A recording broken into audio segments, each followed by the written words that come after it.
Segunda turma do STF julgará habeas corpus para livrar Bolsonaro de condenação. O ministro Dias Toffoli rejeitou o pedido e a autora recorreu. Aconteceu uma coisa assim, talvez meio diferente nesse julgamento do Bolsonaro, mas em tese é algo que seja normal acontecer. Não sei se vocês sabem, mas o habeas corpus é um pedido que pode ser feito por qualquer pessoa, tá?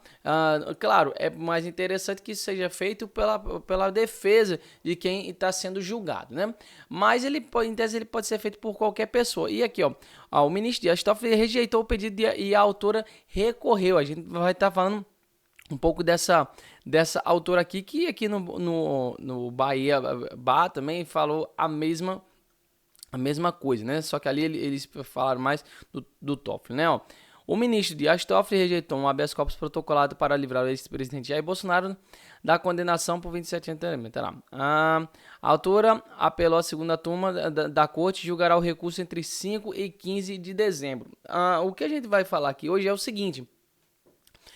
Esse negócio de estar saindo da primeira turma para a segunda turma pode ser alguma coisa positiva no final das contas para o Bolsonaro. É claro que isso aqui, por ter sido para uma pessoa de fora, não vai fazer muita diferença, tá? Provavelmente esse pedido de habeas corpus aqui não vai para frente, então não vai ser dessa vez.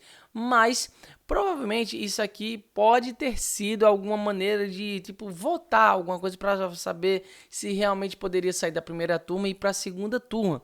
E a gente não sabe, tá? Não tem como, eu não sei, você não sabe, de saber se isso aí foi uma jogada da própria defesa. É possível, não sei. Ou se foi só um pedido assim, que uma pessoa descobriu que poderia fazer e foi lá e fez. Enfim, não sei. Mas o Toffoli foi lá e negou, né? A autora do pedido, que não integra a defesa do ex-capitão, alegou ao STF que o voto vencido do Fux no julgamento aponta a incompetência absoluta do juízo, retira a questão do campo do mero inconformismo e a insere na seara da teratologia jurídica, né? Por quê? O que foi decisivo, que talvez seja decisivo daqui para frente para poder soltar o Bolsonaro, não o deixá-lo elegível, né? Por causa que o Bolsonaro ainda cai nessa questão da lei da ficha limpa, e isso aí é uma coisa que o deixa inelegível, porém, pode ser que abra algum caminho para poder deixar ele livre, né? Sair da prisão domiciliar. É claro que existe também um esforço muito grande do Alexandre de Moraes para poder colocar o Bolsonaro, nem que seja um pouquinho de tempo na cadeia, mesmo que isso possa ser revertido mais para frente, para que ele seja chamado também de ex-presidiário, tá? Eles ainda têm essa sanha, pelo menos para poder colocar lá dentro. Eles queriam que Bolsonaro ficasse preso para tentar acabar com a ideia da direita, acabar com o bolsonarismo, esse negócio, mas na verdade não tem como matar uma ideia dessa forma, né? Não tem como matar um espectro político dessa forma. Ele não morre assim. Na verdade, o espectro político, assim como a própria ideologia política, qualquer coisa dentro desse escopo, uma ideia em si, vamos generalizar, uma ideia em si, ela só morre quando as pessoas que acreditam nessa ideia deixam de acreditar nela. Então, enquanto isso não acontece, a ideia não morre. Pode tentar prender Bolsonaro, pode tentar fazer um monte de coisa, mas não adianta. E pelo visto, a ideia da oposição, a ideia da direita, a ideia do bolsonarismo está muito longe de ter um fim. Muito pelo contrário, a cada vez ela ganha ainda mais força para poder resistir à tirania da toga aqui no Brasil. Então, o que a gente percebe? Que mesmo com toda essa movimentação, possa ser que isso aí, quer dizer, é mais do que provável que esse habeas corpus não passe, né?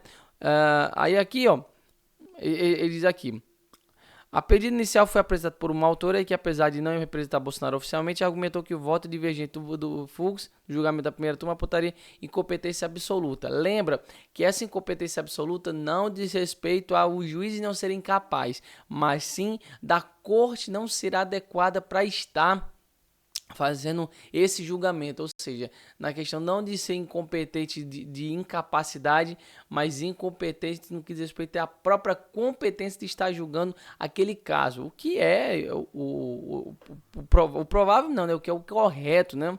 Como eu concordo totalmente aqui com ela.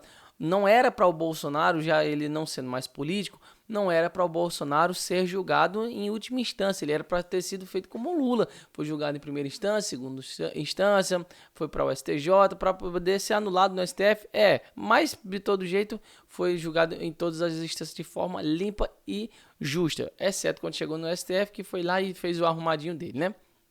Mas era para ter sido isso com o Bolsonaro. Não foi, por quê? Porque eles querem matar a ideia da direita, matar a ideia do bolsonarismo. E não é a ideia, assim, o Bolsonaro não é a personificação da ideia da direita. É a ideia de ser contra um sistema autoritário que é a verdadeira ideia da direita, né? Aí aqui, ó. Inconformada, a autora recorreu por meio de um agravo regimental. Agora caberá ao colegiado composto por Toffoli, Gilmar Mendes, Luiz Fux, André Mendonça e Cássio Nunes Marques decidir se o pleito seguirá adiante. O julgamento ocorrerá no plenário virtual da segunda turma. Como vocês sabem, mesmo que não passe, esse negócio de estar mudando de primeira turma para a segunda turma pode ser muito positivo. Por quê? Na segunda turma já se tem a maioria. O Gilmar Mendes e o Toffoli não, mas o Fux, como ele próprio disse, o entendimento dele é que o lógico, né? O lógico que foi o único juiz que realmente votou de forma lógica nesse julgamento. Os outros votaram só porque estavam com raiva mesmo do Bolsonaro, né? Tudo no teatro.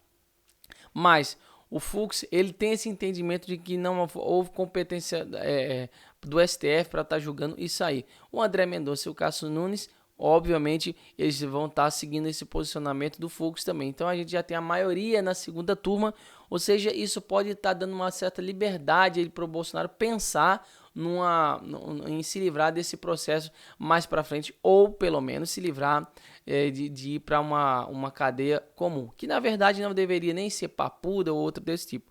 Por ser ex-militar, o Bolsonaro deveria ir para uma prisão militar. Apesar que já teve alguns militares ali mais de esquerda dizendo que não queria Bolsonaro na frente do quartel, para não ter a vigília das pessoas ali no quartel, aquela movimentação toda, enfim.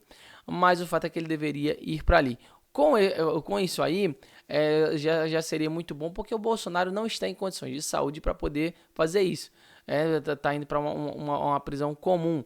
Talvez se ele fosse para uma prisão militar, talvez ele poderia ter mais recurso. E engraçado é que agora as pessoas discutem, não, o Bolsonaro não é para ir, não, tem que ir para Papuda e tudo mais. Quando era o Lula e queria que fosse um monte de regalia, o Lula estando preso, dando entrevista direto, antes de ser preso também, e depois, sabe, uma palhaçada. E não, não, agora é com o Bolsonaro e tal. É tipo aquela ideia de que não, a democracia é só quando a esquerda ganha. Quando a direita ganha, não é a democracia. Quando a direita ganha, é um golpe, é alguma coisa, né? É a opressão, é autoritarismo, enfim, um monte de coisa, né? Aí, isso aí cabe para o Bolsonaro, assim, uma possibilidade de não estar indo para as prisões tradicionais, ou talvez se continuar preso, continue cumprindo pena, como foi o caso do Collor, cumprindo pena em prisão domiciliar. Porém, isso ainda esbarra no problema da ficha limpa, não tem como o Bolsonaro tá concorrendo, porque ele é enquadrado na lei da ficha limpa, mas só ele não indo para uma prisão correndo risco de vida, né? Porque o Bolsonaro não está bem de saúde, isso aí já é um ponto positivo e é um motivo da gente estar comemorando. Vamos ver como é que vai suceder nos próximos capítulos, mas esse pedido de habeas corpus aqui pode ter sido uma abertura muito positiva no final das contas para o Bolsonaro, sem dúvida alguma.